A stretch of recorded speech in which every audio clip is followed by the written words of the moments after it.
We are back discussing where should you put your money. Online, we have a Mr. Tim Kipchumba who says, put your money in student housing, in solar, in assembly, or light manufacturing. Reginald, you're the expert. Do you agree with his sentiments? If you're going in as a consortium, because again, putting student housing is not it's not a cheap affair. You're talking about guys who have that much of disposable income. Billion. Yeah, exactly. But the idea is, as an individual, your portfolio needs to be balanced. Yeah. So your portfolio needs to have pension for retirement as a fallback plan. You need to have insurance for risk. Don't insure your phone, please. Proper risks and life insurance, medical, things like that. Financial instruments, bonds, equities, money market. But if you want to really create wealth, you have to invest in something that generates wealth. Like what he said, light manufacturing. You might not have the idea, someone might have the idea, and you have the capital, but someone has the idea, the innovation. Partner with them, sign proper contracts, don't have gentlemen handshake agreements, sign proper legal documents.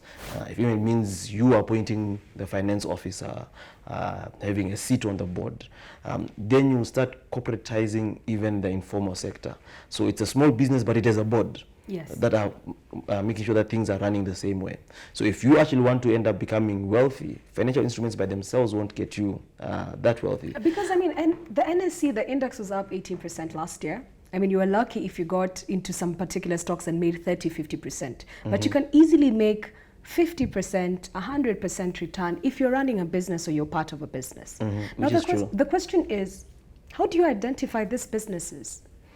Networking, yes, talking to people, hearing people out. So when you go for a coffee with someone, let it not be politics, gossip. Actually find out what are they doing, what are they investing in. You'll get people actually with a lot of ideas.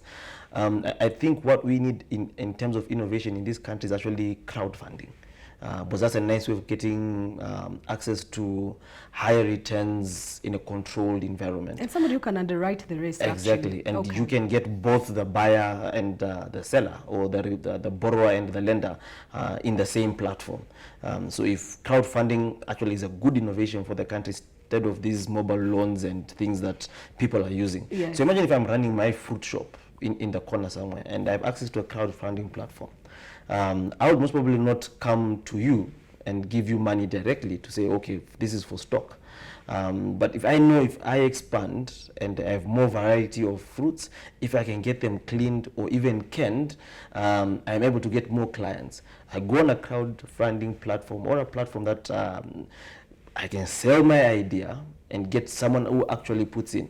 The nice thing about it, I'm not looking for guys who are going to give me $1 million, 10 million, 50 million. Okay. Guys are going to put 50,000, 100,000, 50,000. Just find a way to pull exactly. them and access that funding. Exactly. Then I get exposure to higher returns as a 50,000%, because clearly the institutional investors are not investing in that. You sound like it's something that you're focusing on bringing to the market as Zamara. I'll go talk to my boss that we should be able to do it. But it's something that will actually catapult this country to the next level. If you look at German cottage industries, the guys who supply parts to Mercedes are not big companies, small cottage industries that have gotten funding and they operate, and they're not looking to become mega industries. They are built around a major industry, and they know I just do ball bearings, I will support ball bearings, and I will do it up to the best quality and export ball bearings. Okay. But in Kenya, you'll find someone wants to do ball bearings, and the next thing, he wants to do the whole wheel. The next thing is you have Mobis and all these other guys, and I want to make a car. Everybody wants to make everything. Thinking, okay. So specialize. All right. That said, when you're looking at the Big Four agenda, at the outlook for the year, are there particular business segments that stand out for you with regards to businesses that could make some good returns this year? I think if someone goes into value addition for the agricultural sector, yes, as much as the economy is agricultural, we will not grow if you don't industrialize. Because industrialization comes with heavy research and development, comes with innovation.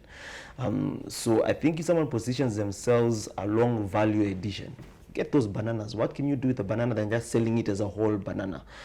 You also put yourself in a place where you can actually lobby the government and say, hey, I am doing value addition, which is part of the manufacturing pillar of the big four. Can I get tax rebates? Okay. Those are the areas where the government needs to be giving So tax value rebates. addition in agriculture is something that we need to do. Okay. If you are in agriculture, well, look at ways of mechanizing and automating your process to get higher yields with less cost. Because the major thing that you have in agriculture sector is that the costs are high. As a government, my advice would be, how do we move our agricultural sector from small scale? Most of our agricultural sector is small scale agriculture. Mbite with her 2 acres thinks she's a farmer who grows maize. But if you can get that maize being done on 100, 200 acres, so you'll find, one, you get economies of scale, it becomes more efficient, and the seller has a bit of more power in terms when it goes to the market.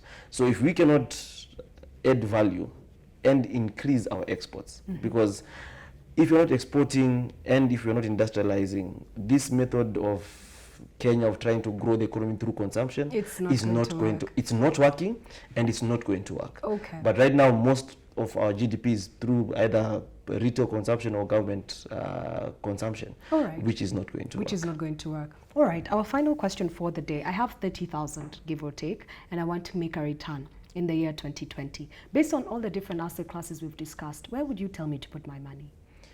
With the outlook for this year, okay, depends. Is it for short term or long term? I don't know. I want to make a good It's return. your money. I want to make a good return. I want to, okay, I will have 30,000 and I want it to have grown to some extent by the time I'm coming back to have this discussion in 2021. In 2021? I don't have to necessarily exit the asset class, but at least on paper, I want to have made some good return. Then I'll advise you to go to the money market. Because that's a very short period of time. Okay. 1 year. Equities, you might burn your fingers. Bonds don't give you the liquidity. Make your 8-10% compounded monthly. Yeah, you can get a return of 5,000-6,000 on that 30,000. On my 30,000? Yeah. Okay, and if I'm going longer term, maybe 2 years? If you want to double, triple your money, yes, I need it to triple. Bet in, because anything that you want to do in 1 year and triple your money is now gambling. Okay, not 1 year, 2-3 years before the next election.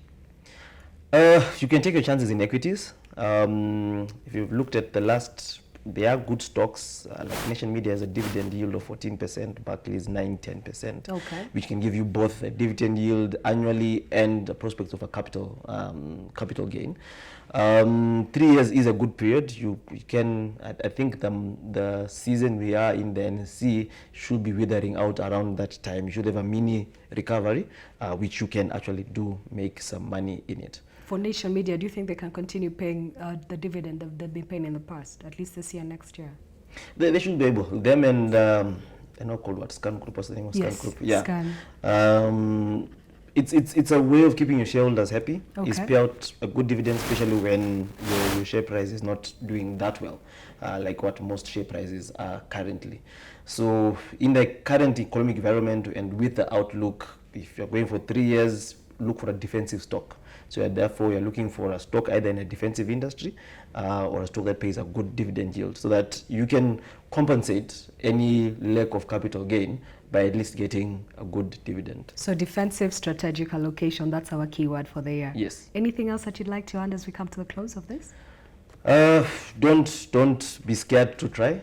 And if you want to really grow wealth, look for investments in small businesses, in small startups. You may not make money the first 2-3 years, but when they do pick up, you will actually create wealth. Okay, fantastic. Thank you so much. That was Mr. Reginald Kadzutu. He is the head of retail at Zamara.